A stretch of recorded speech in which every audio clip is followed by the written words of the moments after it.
future doctors, welcome to Neet Master Malayalam. In the novel about atomic number ഉള്ള എലമെന്റ്സിന്റെ പേരിടൽ ചടങ്ങാണ് നമ്മൾ നടത്താൻ പോകുന്നത് കേട്ടോ.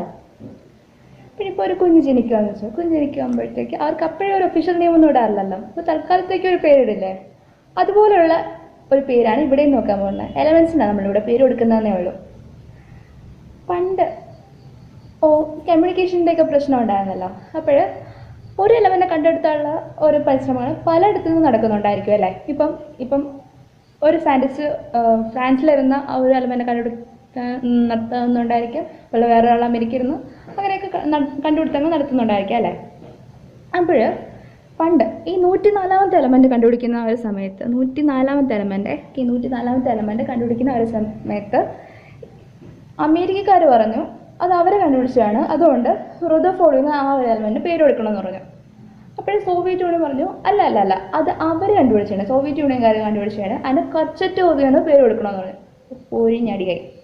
അപ്പോൾ ഇങ്ങനെയുള്ള തർക്കങ്ങളൊക്കെ പരിഹരിക്കാൻ വേണ്ടിയിട്ടാണ് താൽക്കാലിക നെയിമായിട്ട് IUPAC ഇങ്ങനെ ഒരു നെയിം കണ്ടുപിടിച്ചത്. ഓക്കെ, ഇങ്ങനെ ഒരു നെയിമിംഗ് രീതി കണ്ടുപിടിച്ചത്. അപ്പം ഒഫീഷ്യലി നമ്മൾ പേര് കൊടുക്കുന്നതിന് മുമ്പായിട്ട് ഒരു താൽക്കാലിക നെയിം എന്ന രീതിയിൽ ഈ നമ്പറിൻ്റെ എൻ്റെ ഇപ്പം 104 എന്ന് പറയുമ്പോൾ എൻ്റെ ഓരോ നമ്പറിൻ്റെ ബേസിസിലായിട്ട് നെയിം കൊടുക്കാനായിട്ട് തുടങ്ങി വെച്ചു.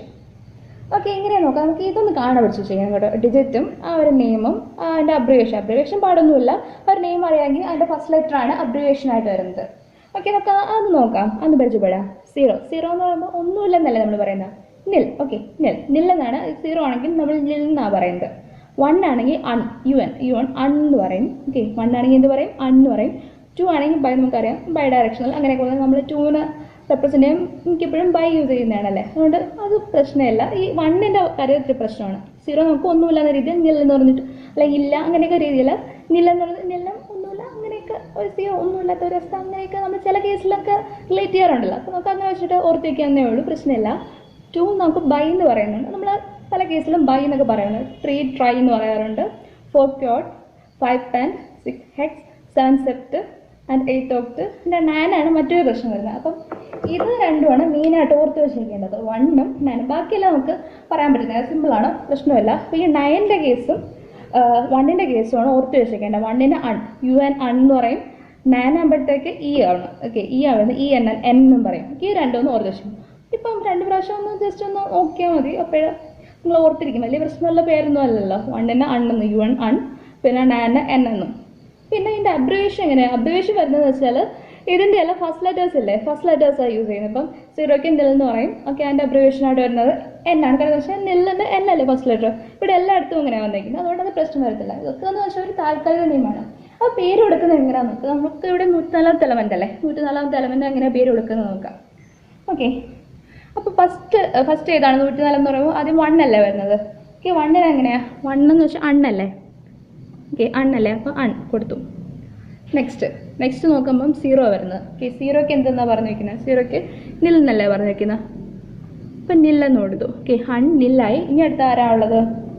ഇനി അടുത്തത് 4 അല്ലേ ഉള്ളത്. 4 എന്തോ ക്യോഡല്ലേ, അപ്പോൾ ക്യോഡ്. ഓക്കെ, അപ്പം നമ്മളിപ്പോൾ 3 കൊടുത്തു, അണ്ണെന്ന് കൊടുത്തു, നിൽ കൊടുത്തു, ക്യോഡ് കൊടുത്തു. ഇതിന് കറസ്പോണ്ടിങ് ആയിട്ടുള്ള അതിൻ്റെ നെയിം കൊടുത്തു. ഇനി നെക്സ്റ്റ് എന്താ ചെയ്യേണ്ടത്? IUM എന്നും കൂടെ ചേർത്ത് കൊടുക്കണം. ഓക്കെ, അപ്പം 104ാമത്തെ എലമെന്റ് താൽക്കാലികമായി നെയിം കൊടുത്തിരുന്നതായിരുന്നു അൺനിൽ ക്വാഡിയം എന്നായിരുന്നു താൽക്കാലികമായി കൊടുത്ത നെയിം. ഓക്കെ, ഇതൊക്കെ ഇമ്പോർട്ടൻ്റ് ആണ് കേട്ടോ. കാരണം വെച്ചാൽ നമുക്ക് സിമ്പിളായിട്ട് സ്കോർ ചെയ്യാവുന്ന ഒരു ഏരിയയാണിത്. ഇതിൻ്റെ അകത്തുള്ള മാർക്കൊന്നും കൊണ്ട് കളയല്ല, സിമ്പിളായിട്ട് സ്കോർ ചെയ്യാവുന്ന ഏരിയയാണ്. ഇതൊന്ന് പഠിച്ചിട്ടുണ്ട്. ഇതിൻ്റെ അകത്ത് പഠിക്കാൻ 1ൻ്റെയും 9ൻ്റെയും കാര്യമുള്ളൂ, ബാക്കിയെല്ലാം നമുക്ക് അറിയാവുന്ന കാര്യങ്ങൾ തന്നെയാണ്. അപ്പോൾ നമ്മൾ പേര് കൊടുക്കുമ്പോൾ എങ്ങനെ പറയും? പേര് കൊടുക്കുമ്പോൾ 104 ആണെങ്കിൽ ആദ്യം ഇതിൻ്റെ കറസ്പോണ്ടിങ് ആയിട്ടുള്ള പേര് കൊടുക്കണം, ഇതിൻ്റെ കറസ്പോണ്ടിങ് ആയിട്ടുള്ള പേര്, ഇതിൻ്റെ കറസ്പോണ്ടിങ് ആയിട്ടുള്ള പേര്, എന്നിട്ട് അതിൻ്റെ കൂടെ IUM കൂടെ ചേർത്ത് കൊടുത്താൽ മതി. ഒന്നുമില്ല, സിമ്പിളാണ്. ഇനി നോക്കും വേറൊരു ഇതും കൂടെ നോക്കാം. 1182 നോക്കാം അല്ലേ. 1182 നോക്കുമ്പോൾ എങ്ങനെ വരും?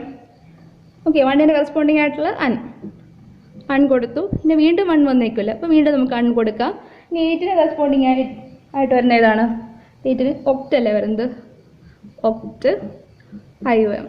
ഓക്കെ, ഇനി 2 എക്സാമ്പിൾ, 105ഉം 106ഉം നിങ്ങൾ തന്നെ കണ്ടുപിടിച്ചു. നിങ്ങൾ എന്താ നെയിം കൊടുത്തിട്ട് ഒന്ന് എഴുതി നോക്കുക കേട്ടോ, കമൻറ്റ് ബോക്സിൽ ഇട്ടാൽ മതി. ഓക്കെ, ഇത് നമ്മൾ ഫുൾ നെയിം കൊടുക്കും അല്ലേ. ഫുൾ നെയിം കൊടുത്തു. അപ്പോൾ ഫുൾ നെയിം കൊടുത്തു. ഇനി ഇതിൻ്റെ സിമ്പിൾ എങ്ങനെ കൊടുക്കുക? സിമ്പിൾ കൊടുക്കുക ഒരു പാടുമില്ല. നമ്മൾ ഈ അബ്രിവേഷൻ ഇല്ലേ, അബ്രിവേഷൻസ് എടുത്ത് അങ്ങ് കൊടുത്താൽ മതി. അപ്പം 1ൻ്റെ അബ്രിവേഷൻ എങ്ങനെയാണ് വരുന്നത്? U അല്ലേ. 104 കൊടുക്കണം. 1ൻ്റെ അബ്രിവേഷൻ യു എന്ന് വരും. 0യുടെ അബ്രിവേഷൻ എന്തെന്ന് വരുന്നത് എൻ അല്ലേ. അതുപോലെ തന്നെ 4ൻ്റെ അബ്രിവേഷൻ എന്തെന്ന് വരുന്നത് ക്യു അല്ലേ. അപ്പോൾ 104ൻ്റെ അബ്രിവേഷൻ എങ്ങനെ വരുന്നത് UNQ എന്ന് വരും അല്ലേ. 104 അബ്രിവേഷൻ എങ്ങനെ വരും UNQ എന്ന് വരും. ഓക്കെ, ഇനി 118 നോക്കാം. 118 നോക്കുമ്പോൾ അതിൻ്റെ അബ്രിവേഷൻ എങ്ങനെ വരുന്നത് 1. ഓക്കെ, 1ൻ്റെ അബ്രിവേഷൻ യു അല്ലേ. 1 അബ്രിവേഷൻ അണ്ണിൻ്റെ first letter first alphabet. Okay, first alphabet U. Okay, 118. അപ്പോൾ നെക്സ്റ്റ് 1 അല്ലേ വന്നിരിക്കുന്നത്, അപ്പോൾ യു. നെക്സ്റ്റ് 8ൻ്റെ എങ്ങനെയാണ് 8ൻ്റെ ഒക്ട് അല്ലേ. ഒക്ടിൻ്റെ ഫസ്റ്റ് ഒ, അപ്പോൾ UUO എന്നാണ് വരുന്നത്. ഓക്കെ, 118 അതിൻ്റെ അബ്രിവേഷൻ എങ്ങനെ വരുന്നത് UUO. ഓക്കെ, അബ്രിവേഷൻ വരുന്നത് എങ്ങനെയെന്ന് പറഞ്ഞു. ഇനി ഈ അബ്രിവേഷൻ എഴുതുമ്പോൾ മറ്റൊരു കാര്യം കൂടി ശ്രദ്ധിക്കണം. എന്ത് കാര്യം ശ്രദ്ധിക്കേണ്ടതെന്ന് നോക്കാം. ഫസ്റ്റ് വരുന്നത് ഓക്കെ 104 നമ്മൾ എഴുതുമ്പോൾ UNQ. അപ്പോൾ അതിൻ്റെ ഫസ്റ്റ് വരുന്നതിന് നമ്മൾ ക്യാപിറ്റലായിരിക്കണം. ഓക്കെ, അങ്ങനെ ഒരു കാര്യം കൂടി നമ്മൾ ശ്രദ്ധിക്കേണ്ടതുണ്ട്. ഓക്കെ, ഫസ്റ്റ് വരുന്ന ക്യാപിറ്റലും പിന്നെ രണ്ടാമത്തെയും മൂന്നാമത്തെയും സ്മാൾ ലെറ്റേഴ്സ് ആയിട്ടായിരുന്നു എഴുതേണ്ടത്. ഓക്കെ, ഇപ്പം ഇതിൻ്റെ വേറൊരു എക്സാമ്പിൾ നോക്കാം. 108. ഓക്കെ, 108 നോക്കുമ്പോൾ അതിൻ്റെ സിമ്പിൾ മാത്രം പറയുകയാണെങ്കിൽ സിമ്പിൾ നോക്കുമ്പോൾ എങ്ങനെ വരേണ്ടത്. ആദ്യം വന്നിരിക്കുന്ന 1 അല്ലേ. 1 ആകുമ്പം അത് യു. ഇപ്പോൾ ആദ്യത്തെ നമ്മൾ ക്യാപിറ്റൽ എഴുതണം. ഓക്കെ, ക്യാപിറ്റൽ ആണ്. നെക്സ്റ്റ് വന്നിട്ട് 0 അല്ലേ. 0ക്ക് ഫസ്റ്റ് വന്ന് എൻ അല്ലേ. അപ്പോൾ എൻ സ്മോൾ ആയിരിക്കണം. നെക്സ്റ്റ് 8ൻ്റെ O ഫസ്റ്റ് വരുന്നുണ്ട്. എന്തെന്ന് പറയണം O, അതും സ്മോൾ ആയിരിക്കണം. ഓക്കെ, അപ്പോൾ UNO എന്നാണ് നമ്മൾ എന്തിനാണ് എഴുതുന്നത് 108ൻ്റെ സിമ്പിളാണ് UNO എന്നാണ് നമ്മൾ എഴുതുന്നത്. അതിൻ്റെ അകത്ത് ഫസ്റ്റ് ആൽഫബറ്റ് എന്തോ ക്യാപിറ്റൽ ആയിരിക്കണം, മറ്റേ രണ്ട് സ്മോൾ എന്ന രീതിയിലാണ് എഴുതേണ്ടത്. അതാണ് സിമ്പിൾ എഴുതുമ്പോൾ ചെയ്യേണ്ടത്. ഇനി നമ്മൾ ഫുൾ നെയിം എഴുതുമ്പോൾ എങ്ങനെയാണ് ഇതിൻ്റെ കറസ്പോണ്ടിങ് ആയിട്ടുള്ള പേര് ഫുൾ എഴുതിയിട്ട് അതിൻ്റെ കൂട്ടത്തിൽ IUM കൂടി ചേർത്താൽ മതി. ഇത് രണ്ടും ഓർത്തിരിക്കണം.